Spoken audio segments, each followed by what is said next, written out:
The sun hung low in the sky, casting long golden shadows across the crowded marketplace.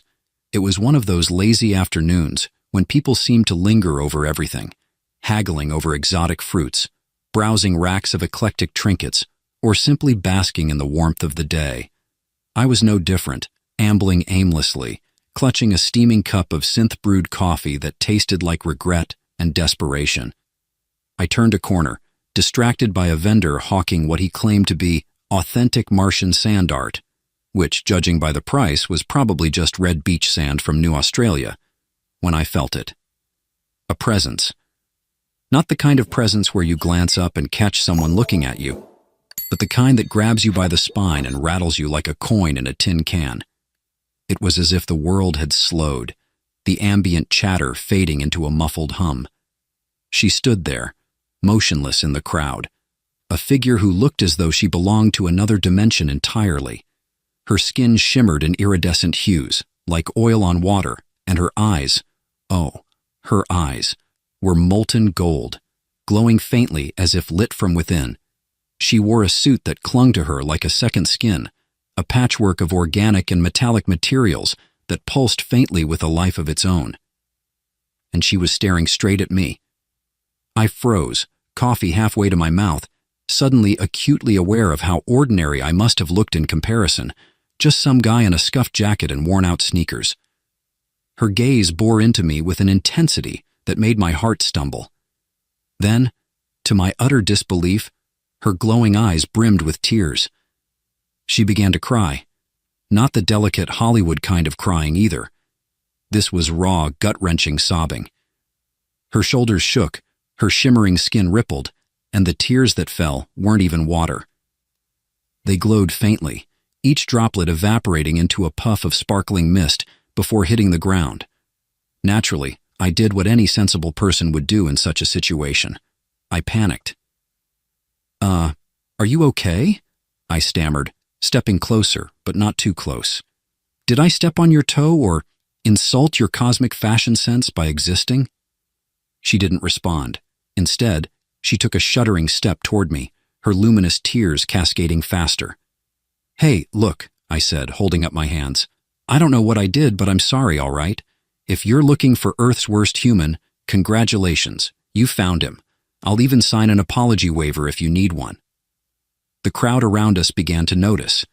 People whispered, pointed, and a kid somewhere asked loudly, "Is she a hologram, Mommy?" And that's when she spoke. "You are the child from the photo," she said, her voice resonating in a way that wasn't entirely physical. It was like hearing a melody in my bones, a haunting, otherworldly harmony that made every hair on my body stand on end. "The photo?" I echoed, blinking. "Lady, I think you've got the wrong guy. I don't even take good selfies." But she shook her head, a movement so graceful it seemed choreographed. She reached out a trembling hand, almost as if to touch me, but stopped inches away, as if the act might shatter her. "It is you," she murmured, her voice cracking with emotion. "The child, 5 solar cycles old, your smile. It is you." This was officially the weirdest moment of my life, which was saying something considering I once got locked in an autonomous laundromat overnight. "Right. Okay," I said, trying to ignore the knot forming in my stomach. "Let's back up. Who are you and why are you crying? Are you allergic to me? Because I've got antihistamines in my bag." Her knees buckled. Before I could react, she collapsed into my arms, her weight surprisingly light for someone of her height. The crowd gasped, and someone yelled, "Call a medic." "Great," I muttered under my breath. I broke the alien lady. I eased her down to the ground, her iridescent skin dimming slightly like a light bulb losing power. Up close, her features were even more surreal, delicate yet alien, with faint, bioluminescent veins that pulsed beneath the surface. Hey, stay with me," I said, patting her cheek lightly. "I don't even know your name yet." "Come on, at least give me that much before you faint dramatically in public." Her golden eyes fluttered open, and she whispered a single word, "Nira." Then she was out cold. The medics arrived within minutes, their hover stretcher hissing softly as they loaded her on. A stocky man in a navy jumpsuit shot me a questioning look. "Friend of yours?" he asked. "I wouldn't say that," I replied, scratching the back of my neck. "She just kind of showed up, cried, and passed out. You know, a normal Tuesday." He didn't look convinced, but shrugged. "We'll take her to the clinic. You might want to come along. She was mumbling your name before she blacked out." "Fantastic," I muttered, because this situation wasn't weird enough already. As I followed the stretcher through the marketplace, a strange mix of dread and curiosity churned in my chest. Who was Nira? Why did she recognize me? And what was this about a photo? Little did I know, the answers would upend everything I thought I knew about myself and my father. The clinic was an exercise in contradictions. Sleek, futuristic architecture, all seamless glass and glowing panels, but staffed by medics with the bedside manner of grumpy houseplants. Nira was placed in an examination pod that hummed softly as it scanned her, its translucent walls lighting up with incomprehensible symbols. I stood nearby, clutching a vending machine packet of something that claimed to be emergency hydration gel, but looked like an alien's leftovers. "She's stable," one of the medics finally said, a tall woman with a voice as sharp as her haircut. She didn't seem fazed by Nira's glowing, otherworldly appearance, typical for Earth's cosmopolitan mix of species these days. "Whatever she is, her physiology's bouncing back. Give it a few hours, and she'll be good as new." "Great," I said. "Any chance you can explain why she collapsed in the first place? Maybe she saw Earth coffee prices and fainted in protest." The medic didn't even crack a smile. Tough crowd. With little else to do, I settled into one of the clinic's uncomfortable chairs and waited. Nira's pod cast a soft blue glow, and her features seemed more peaceful now, as if she were caught in the middle of a pleasant dream. I couldn't stop staring at her. The way her bioluminescent veins pulsed faintly beneath her skin was mesmerizing, like a living work of art. As I sat there, my mind kept circling back to her words. "You are the child," from the photo. It made no sense. My father had died years ago, a retired engineer with a penchant for telling bad jokes and tinkering with machines he probably shouldn't have touched. He wasn't the kind of guy to leave behind cosmic mysteries, or so I thought. Hours passed, and I was halfway through a very questionable snack bar from the vending machine when Nira stirred. Her eyes opened slowly, the molten gold glow softer now, but no less captivating. She looked around, disoriented, before her gaze landed on me. "You stayed," she said, her voice still carrying that resonant, musical quality. "Yeah, well, leaving didn't feel like an option," I replied. "Besides, I couldn't let you rack up a medical bill without a familiar face around to laugh about it." Her brow furrowed in confusion. "Medical bill?" "Never mind," I said, waving it off. "Earth humor. We'll get to that later. Now, how about you explain why you recognized me like a long-lost cousin at a family reunion?" Nira sat up slowly, her movements fluid and deliberate. The light in the pod shifted to a soft green, signaling her recovery. She took a deep breath, though it looked more like she was recalibrating her entire system, and then spoke. "My name is Nira," she began, her voice steady now.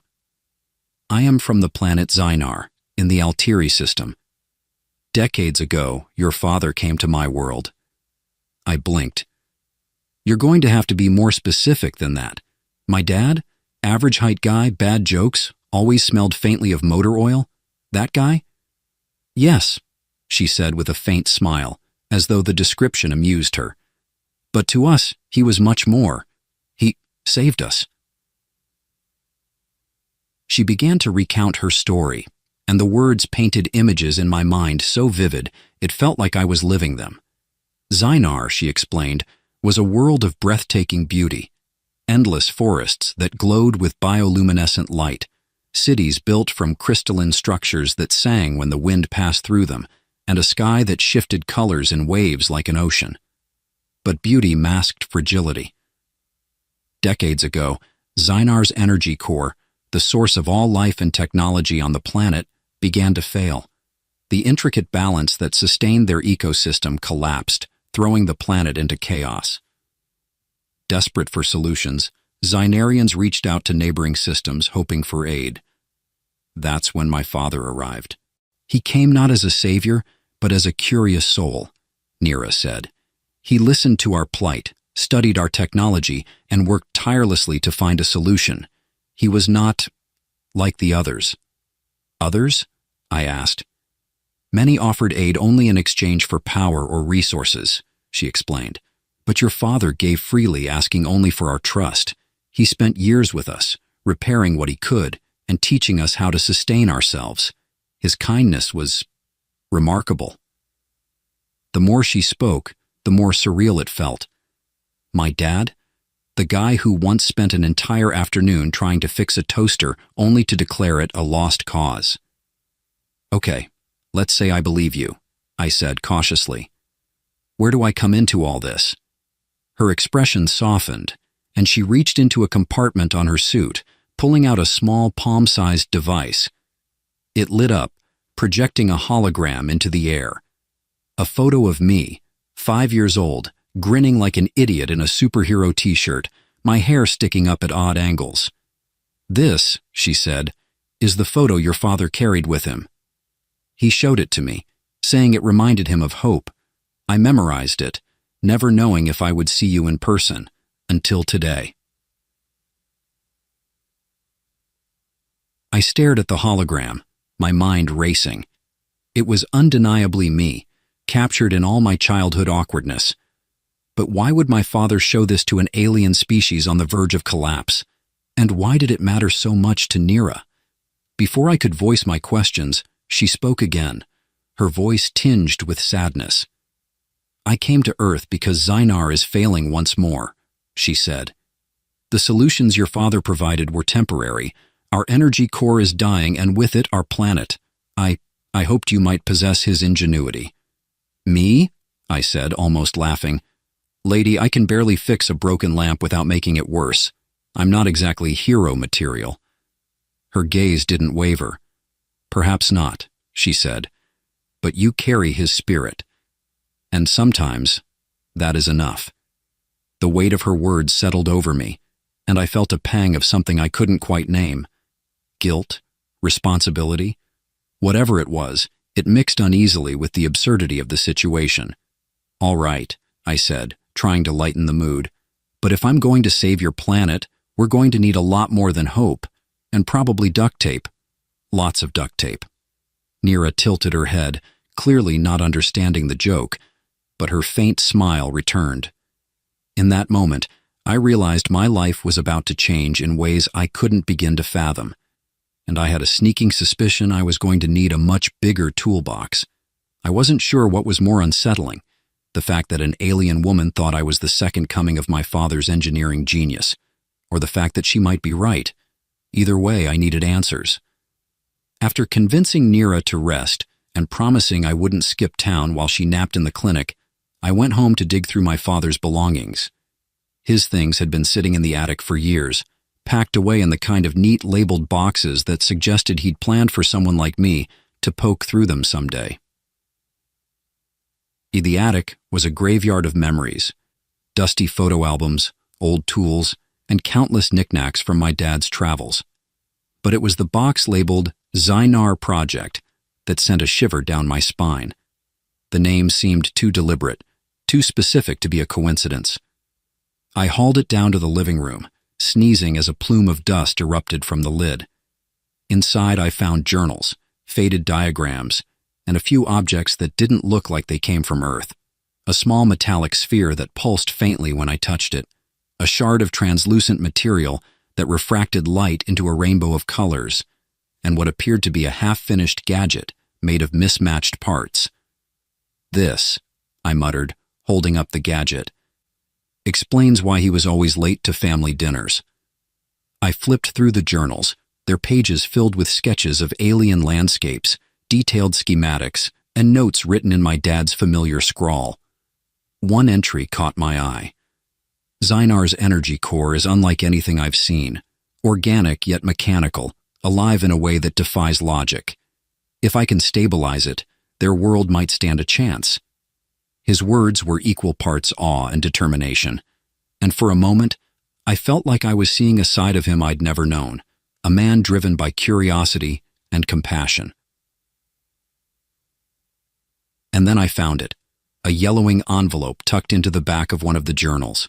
Inside was a letter addressed to me. Kai, if you're reading this, it means I'm not around to explain things myself, and for that I'm sorry. You've always been my greatest joy, and I never wanted to burden you with the weight of my choices. But Zynar, it became more than a project. It became a second home, and its people became family. I showed them your photo because I wanted them to see what I was fighting for, a future worth saving. You reminded me why hope matters, even in the darkest times. If they ever find you, it means they need help. You don't have to be me, Kai. You just have to be you. That will always be enough. Love, Dad. I stared at the letter, my chest tight. My dad had always been a man of few words, but this was something else. He'd believed in me, even though I'd never given him much reason to. Well, Dad, I said aloud, I hope being me is enough because I'm pretty sure I'm winging this.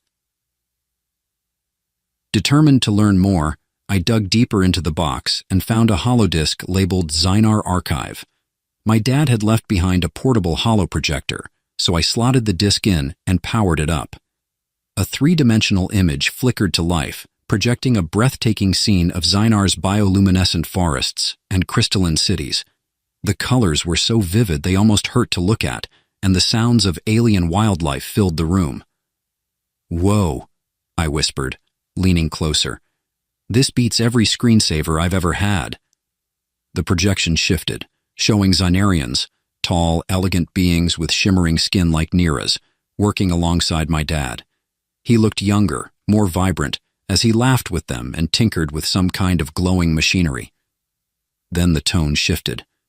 The next series of images showed chaos, dark skies, fires, and a city crumbling into itself. My dad appeared again, this time looking grim as he worked frantically on a device I couldn't recognize. The final image was of him standing before a crowd of Zynarians, holding up a small glowing crystal and smiling despite the exhaustion etched into his face. That's a lot to live up to, I muttered, shutting off the projector. When I returned to the clinic, Nira was sitting upright, her glow brighter than before. She looked up as I entered, her golden eyes filled with curiosity. "You found something," she said. "Oh, I found a lot," I replied, dropping the holoprojector on the table between us. Turns out my dad was basically a space superhero, no pressure or anything. Nira tilted her head, clearly puzzled by the term. "Never mind," I said. "Point is, he left a lot of notes, and I think they might help. But before we go any further, I need to know, why me? I'm not my dad. I don't have his skills or knowledge. I can't even fix my own dishwasher without calling a technician." Nira's gaze softened. "Your father's genius was not only in his skills, but in his perspective. He saw connections others overlooked, and he trusted his instincts. You carry his spirit, Kai. Perhaps that is what Zynar needs most." "Great," I said with a dry laugh. "So I'm supposed to save your planet with vibes and blind optimism. Got it." She smiled faintly, the gesture surprisingly warm. "You underestimate yourself. Your humor, for example, it is peculiar, but it may serve you well." "Peculiar?" I said, pretending to be offended. "I'll have you know my humor is cutting edge." Her laugh, soft and melodic, caught me off guard. For a moment, the weight of everything didn't seem so crushing. And as we talked, a plan began to take shape. Nira explained that the energy core on Zynar was failing again, and this time, the problem was even more complex. My dad's temporary fix had bought them decades, but the system was now beyond their ability to repair. "The core is alive in its own way," she said. "It requires someone who can think beyond conventional methods." Your father saw that. Perhaps you can too. I wasn't sure if she was delusional or just overly optimistic, but something in her faith made me want to try. All right, I said, leaning back in my chair. If we're doing this, I'm going to need coffee. Lots of coffee. And maybe a crash course in how not to die in space.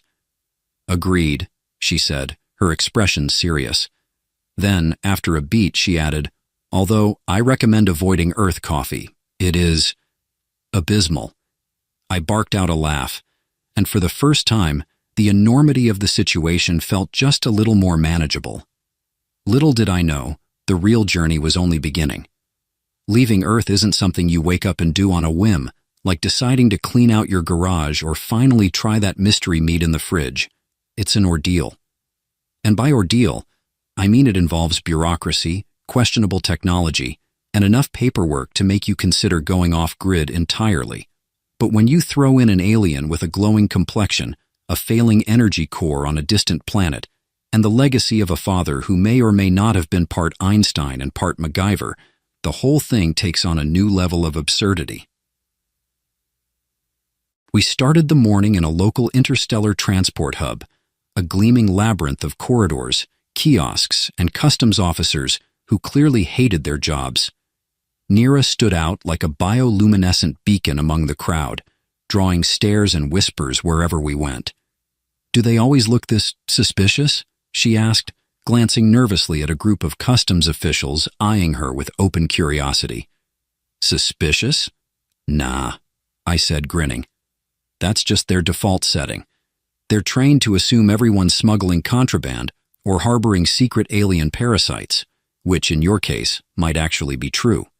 Her lips quirked upward in what I was beginning to recognize as the Xenarian equivalent of an eye roll. "You find this amusing?" "A little," I admitted.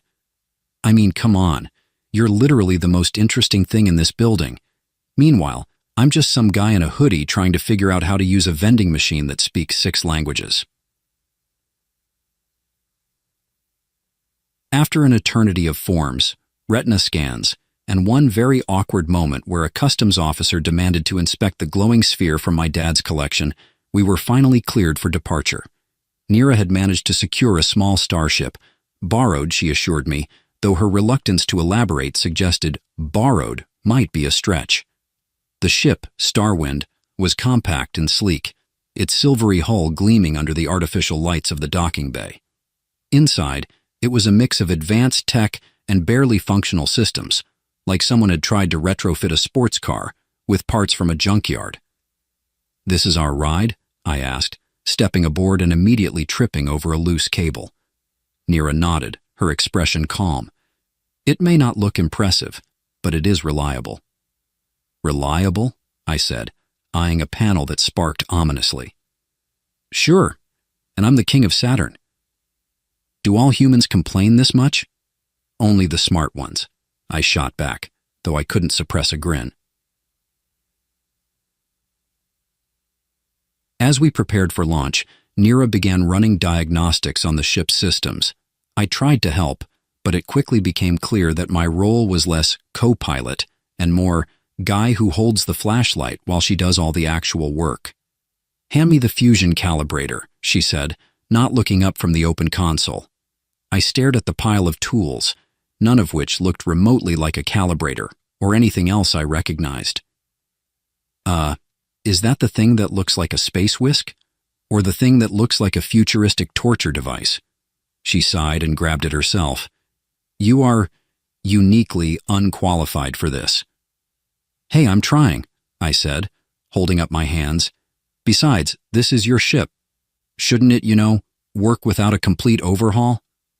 "It works," she said, though her tone suggested the word was doing a lot of heavy lifting.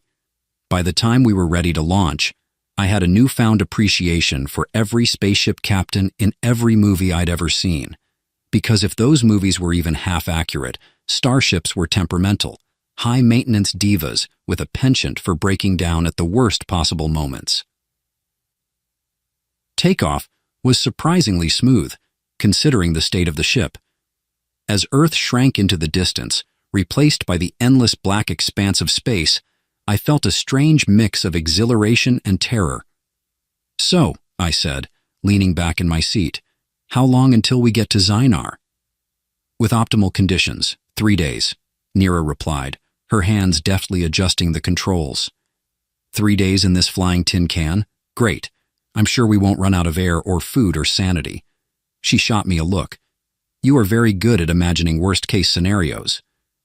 "It's a gift," I said, grinning. "Also, can we talk about the food situation? Because unless you've got a stash of chocolate somewhere, this trip's going to be rough." Her lips quirked in that almost smile again. "Zynarian provisions are more than sufficient." "Yeah, but do they taste good, or are we talking nutritional paste with a side of despair?" She didn't answer, which I took as confirmation that my culinary expectations should remain low. The first day passed uneventfully, though I quickly discovered that space travel was less thrilling adventure and more staring out a window at infinite blackness while trying not to think about how fragile your ship is. To pass the time, I started tinkering with my dad's half-finished gadget. Nira watched with mild interest, occasionally offering advice that was both cryptic and frustratingly helpful. "That connection is incorrect," she said at one point, her tone matter-of-fact. "Oh, really?" I said, holding up the offending wire. And here I thought I was reinventing the wheel. What does this thing even do, anyway? "It is a resonance stabilizer," she explained. "Your father was designing it to harmonize with the energy core on Zynar." "Cool," I said, though I had no idea what that meant. And by cool, I mean I'll probably accidentally blow us up before I figure it out. "Do try to avoid that," she said dryly. As we settled into the rhythm of the journey, I found myself warming to Nira's presence. Her calm, almost regal demeanor balanced out my tendency to crack jokes at inappropriate times, and she had a quiet wit that caught me off guard. At one point, I asked her if Zenarians had any concept of humor. "Of course," she said, her tone light, "though ours is different from yours." "Yeah? Tell me a Zynarian joke," I said, leaning forward eagerly. She thought for a moment, then said, "What does one star say to another when they collide?" "I don't know." "What?" "Nothing. They are consumed by the resulting supernova." I stared at her, waiting for the punchline. "That's not a joke. That's just astrophysics." She tilted her head, clearly confused. "But it is humorous. The collision is both destructive and poetic." I laughed despite myself. "All right, you win. Zenarian humor is officially weirder than Earth humor." She smiled, a genuine luminous smile, and for a moment, the vast emptiness of space didn't feel quite so lonely. And by the end of the second day, we were both feeling the strain of being cooped up in a small ship, but there was also a growing sense of camaraderie. We were two wildly different individuals thrown together by circumstance, united by a shared goal. And as we hurtled through the void, I couldn't shake the feeling that this was only the beginning. Space, it turns out, is not the smooth highway of intergalactic adventure that movies make it out to be. It's more like an endless series of detours, punctuated by the occasional existential crisis. Case in point, halfway through our second day of travel, the Starwind's navigation system decided it was a good time to have a midlife crisis. The first sign of trouble was a sharp metallic whine from the control panel. "What was that?" I asked, looking up from the gadget I'd been trying and failing to assemble. Nira's hands flew across the controls, her expression a study in composed urgency. "The navigational matrix is recalibrating." "Recalibrating? That sounds like code for we're lost." "We are not lost," she said, though her tone lacked conviction. As if on cue, the ship lurched to one side, sending me sprawling against the bulkhead. "Not lost, huh?" I said, pulling myself upright. "This feels suspiciously like lost." It turned out that recalibrating was a generous interpretation of what the Starwind was actually doing, which was essentially throwing a tantrum. The navigation system had locked us out, the autopilot was stuck in a loop, and the star maps were displaying a version of the galaxy that Nira informed me was at least 2 centuries out of date. "So what you're saying," I began, watching as she attempted to override the system, "is that we're flying blind in a ship held together by duct tape and good intentions?" "Your dramatics are unnecessary," she said, though her furrowed brow suggested she wasn't as confident as she sounded. "Unnecessary?" "Nira, I'm not being dramatic. I'm being realistic. This ship is one bad sneeze away from falling apart, and now we're—" "Enough," she said, cutting me off. "I need silence to concentrate." I mimed zipping my lips but couldn't resist muttering, "If we survive this, I'm installing a GPS, and maybe a backup GPS for the GPS." After several tense minutes, Nira managed to wrestle the ship into manual control, but our course was now hopelessly off track. The closest option for recalibrating our system was an outpost on the outskirts of a nearby star system, an outpost that, according to Nira, was known for its questionable reputation. "This just keeps getting better," I said as she adjusted our trajectory. "Tell me, is this outpost run by friendly aliens who offer cookies and free Wi-Fi, or are we talking shady deals and a 50% chance of getting mugged?" She gave me a sidelong glance. "I suggest you keep your wit to yourself while we are there." "Noted," I said. "But if they offer cookies, I'm taking one." The outpost, when we finally arrived, was about what I'd expected. A bustling, chaotic hub of mismatched ships, dubious traders, and a general air of "don't ask too many questions." The docking bay was a patchwork of metal and grime, with repair drones scuttling between ships like oversized cockroaches. As we disembarked, Nira handed me a small device, a translator, she explained, though its worn casing didn't inspire much confidence. "Try not to draw attention," she said, her tone firm. "Got it. Blend in, keep quiet, and definitely don't crack jokes about their decor," I said, earning another one of her almost smiles. Inside the outpost, the air was thick with the smell of oil and alien spices. Beings of all shapes and sizes filled the space, their voices blending into a cacophony of languages. I couldn't help but stare. There were creatures with shimmering scales, others with translucent skin that revealed their internal organs, and one particularly large alien that looked like a walking coral reef. "Eyes forward," Nira murmured, nudging me. "Right. Sorry," I said, tearing my gaze away. "It's just a lot to take in. Also, is it just me, or does that guy over there have 6 arms?" Nira didn't respond, which I took as confirmation.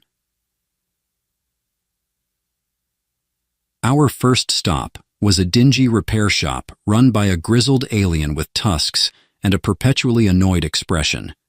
Nira handled the negotiations, her tone clipped and professional, while I tried not to touch anything that looked like it might explode.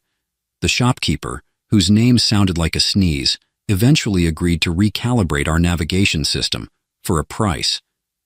"How much?" I asked, immediately regretting it when he named a figure that sounded exorbitant, even in alien currency.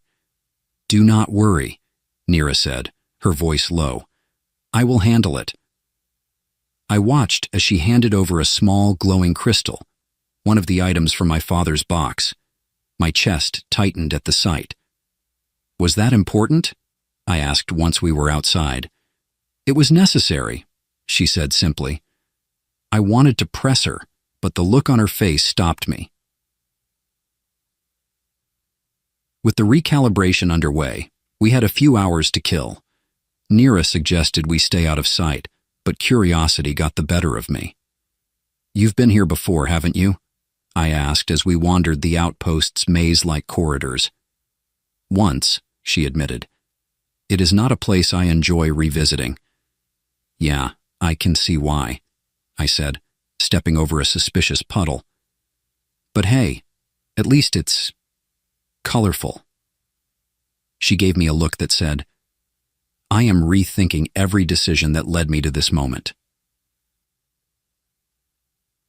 We ended up in a dimly lit cantina, The kind of place where every patron looked like they had a story to tell, and a knife hidden somewhere on their person. 2 drinks, I said to the bartender, who resembled a sentient tree. And maybe some snacks if you've got anything that won't kill a human. The bartender grunted and handed over 2 glowing beverages that looked like radioactive Kool-Aid. Cheers, I said, raising my glass to Nira. She sniffed her drink, then took a cautious sip. This is unusual. Unusual good or unusual bad? Unusual tolerable. I took a sip of mine and immediately regretted it. Tolerable, huh? Tastes like someone liquefied a battery. Despite the grim surroundings, we managed to share a rare moment of levity, laughing over our mismatched reactions to the alien cuisine. By the time we returned to the ship, the navigation system was fully recalibrated, and we were ready to resume our journey. As the star wind lifted off, I couldn't help but feel a pang of relief. Next stop, Zynar, I said, leaning back in my seat. Nira glanced at me, her expression unreadable. If we make it in one piece. Now who's being dramatic? I teased, earning a faint smile. The humor didn't erase the weight of what lay ahead, but it made the journey just a little easier. For now, that was enough. The journey to Zynar was mercifully uneventful after the chaos of the outpost. The Starwind hummed along at a steady pace, its recalibrated navigation system keeping us on course. The void of space stretched endlessly around us, speckled with the occasional distant star or drifting debris. While Nira remained focused on monitoring the ship's systems, I found myself staring out the viewport, my thoughts drifting as freely as the cosmic dust outside. "You're quiet," she observed, breaking the silence. "Just thinking," I said, my voice softer than usual. "About your father?" I nodded. "About all of this, really. It's a lot to take in, you know? A week ago, my biggest worry was figuring out what to do with my life. Now I'm hurtling through space with an alien who might be the only one keeping her planet from falling apart." She tilted her head slightly, her luminous eyes studying me. "And how does it feel?" I hesitated, like I'm caught between a dream and a really elaborate prank. Despite the relative calm, the sense of impending change hung heavy in the air. Nira had begun sharing more details about Zynar, painting a picture of a world both beautiful and fragile. "Our skies used to shimmer with colors unlike anything you've seen," she said one evening, her voice tinged with nostalgia. "They called it the fractured sky, a phenomenon created by the unique composition of our atmosphere. But now the fractures have become real. The energy that sustains our planet is failing, and with it, everything else." I leaned forward, fascinated despite the weight of her words. "And you think my dad's invention can fix it?" She hesitated, then said, "It is our best hope." "Your father understood things about our energy core that even our greatest scientists could not." I felt a pang of guilt. My dad had always been brilliant, but he'd kept so much of his work hidden. How could he have known the weight of what he left behind? Midway through our final day of travel, the ship's scanners picked up a disturbance ahead. "Unidentified anomaly," Nira said, frowning at the display. "Anomaly? That's a fancy way of saying trouble, isn't it?" She ignored my comment, her fingers flying over the controls. The screen filled with a swirling mass of energy, shimmering blues and purples that pulsed like a living thing. "Is that normal?" I asked, though I already knew the answer. "It is a temporal rift," she said, her voice tight. "Rare, but not unheard of in this region." "Rare and dangerous?" "Potentially." "Great. Add that to the list of things I never wanted to encounter in space." Navigating the rift was like trying to steer a canoe through a whirlpool. The Starwind groaned under the strain, its systems flickering as we were pulled closer to the swirling mass. "Hold on," Nira said, gripping the controls. "To what?" I asked, bracing myself against the nearest console. "There are literally no seatbelts on this ship. I feel like that's a serious design flaw." She didn't reply, her focus entirely on guiding the ship. The turbulence grew worse, tossing us around like a toy in a bathtub. "You know," I said, trying to lighten the mood, "if we survive this, I'm putting in a complaint with Intergalactic OSHA." Nira actually laughed, a brief, unexpected sound that cut through the tension. "I will sign the complaint myself." After what felt like an eternity, the ship broke free of the rift's pull, the swirling energy fading into the distance. "We made it," I said, slumping back in my seat. "Barely." Nira nodded, though her expression remained tense. "The rift may have delayed us. I must check our trajectory." As she worked, I let out a long breath, my heart still racing. Despite the danger, there was something exhilarating about surviving the impossible. "Remind me to add temporal rift to my list of things to brag about," I said, grinning, right after "survived a Xenarian cantina." As we approached Xenar, the ship's viewport filled with the sight of the planet. It was breathtaking, its surface a patchwork of vibrant greens and blues, with faint golden streaks tracing the edges of its continents. But even from a distance, I could see the fractures Nira had described, jagged lines of light cutting across the atmosphere, like cracks in a glass dome. Nira's expression softened as she gazed at her homeworld. "Xenar," she murmured, her voice filled with a mix of awe and sorrow. "It's beautiful," I said, meaning it. "And fragile," she added. As we entered the planet's orbit, the ship's comm system crackled to life. A Xenarian voice, sharp and urgent, filled the cabin. "They're not exactly rolling out the welcome mat," I said, catching only fragments of the language. "They are verifying our identity," Nira said, her tone calm. After a tense exchange, the comms went silent, and a small beacon lit up on the navigation display. "They've granted us clearance," Nira said, relief evident in her voice. "Great," I said, trying to ignore the knot in my stomach. "Let's hope they don't change their minds when they see me." The descent to the planet's surface was smooth, the Starwind guided by an automated system toward a landing platform. As we touched down, I caught sight of a group of Xenarians waiting nearby, their luminous forms glowing softly in the twilight. Nira turned to me, her expression serious. "Stay close, and remember, they will judge you not only by your actions, but also by your father's legacy." "No pressure, right?" I said, forcing a grin. She didn't smile, but her gaze softened. "You are more capable than you realize." I swallowed hard, her words both comforting and terrifying. As we stepped off the ship, the Xenarians approached, their movements fluid and graceful. Their leader, a tall figure with an aura of authority, addressed Nira in their melodic language. Though I couldn't understand the words, their tone was clear: curiosity, caution, and a hint of hope. "This is the human," Nira said, gesturing toward me. "The son of the one who saved us." All eyes turned to me, their luminous gazes both alien and familiar. Hi," I said, giving an awkward wave. "Nice to meet you?" The leader tilted their head, their expression unreadable.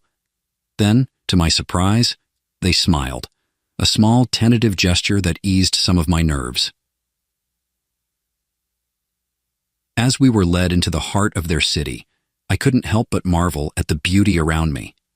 Towers of crystal and light rose into the sky, their surfaces reflecting the fractured hues of the atmosphere. For all its fragility, Xenar was a world of wonder.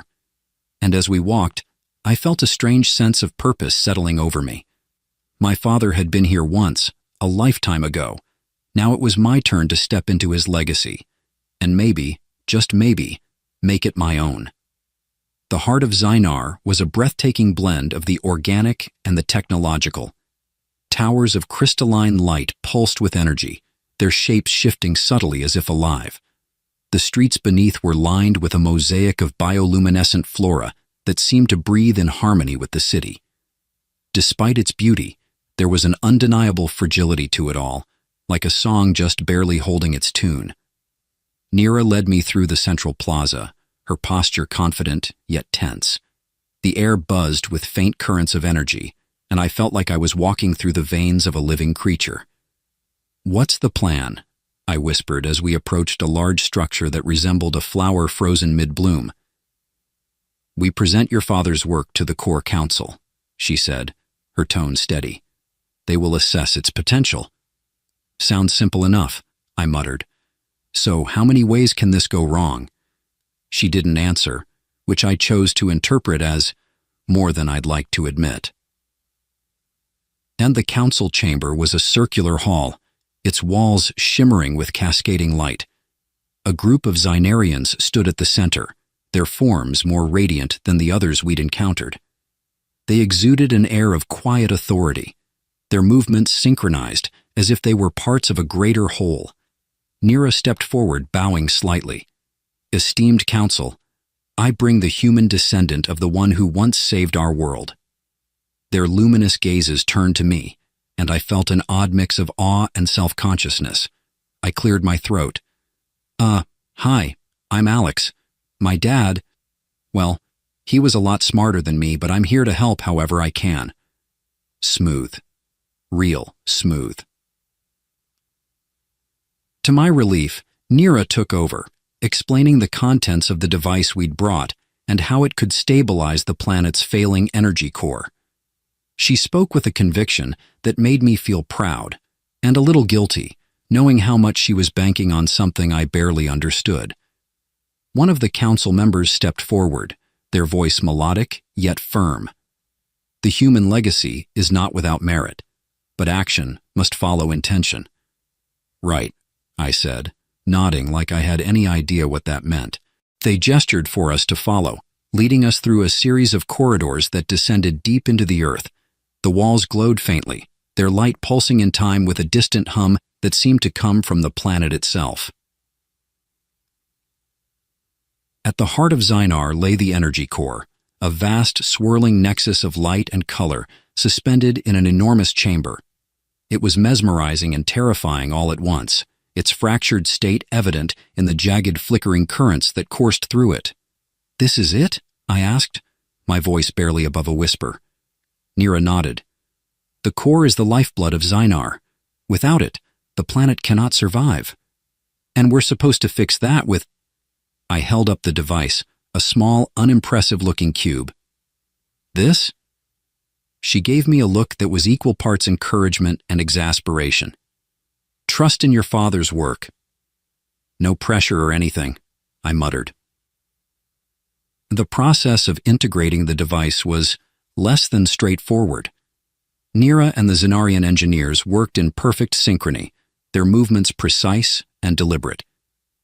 Meanwhile, I hovered on the sidelines, trying to make myself useful but mostly staying out of the way.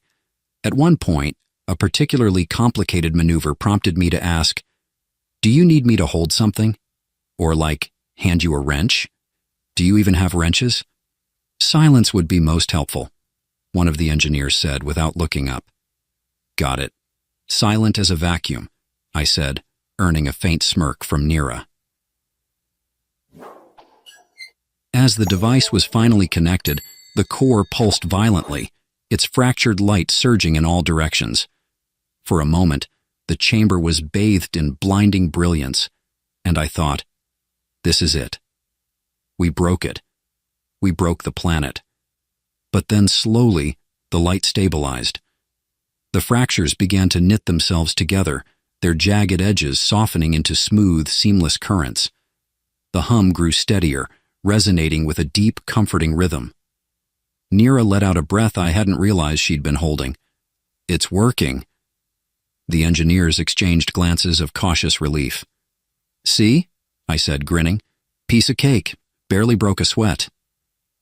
Nira shook her head, though her eyes sparkled with something close to amusement.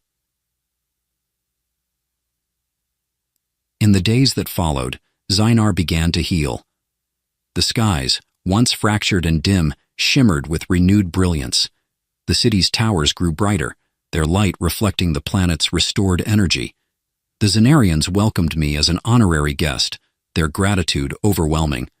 I even got to try more of their cuisine, though I steered clear of anything that looked like it might still be alive. "You have done more than you realize," Nira said one evening, as we stood on a balcony overlooking the city. "Pretty sure you did most of the heavy lifting," I said. She shook her head. "Your presence gave them hope, and hope is as vital as energy." I didn't know what to say to that, so I just nodded, watching the fractured sky fade into memory. When it was finally time to leave, the goodbye was bittersweet. "You'll visit, right?" I asked as we stood by the star wind. She raised an eyebrow. "Zynar is not exactly around the corner." "Hey, if my dad could do it, so can I said, grinning. "I'll even bring snacks next time. Something better than glowing battery juice." She smiled, a rare, genuine smile. "I will hold you to that." As the star wind lifted off, I felt a strange mix of relief and longing. The journey had been terrifying, exhilarating, and completely life-changing. I'd come to Zynar as a confused, aimless young man, and I was leaving with a sense of purpose I'd never thought possible. My father's legacy had brought me here, but it was my own choices that had made the difference. And as I gazed out at the stars, I couldn't help but feel that this was just the beginning. The universe was vast, filled with infinite possibilities, and for the first time, I was ready to embrace them.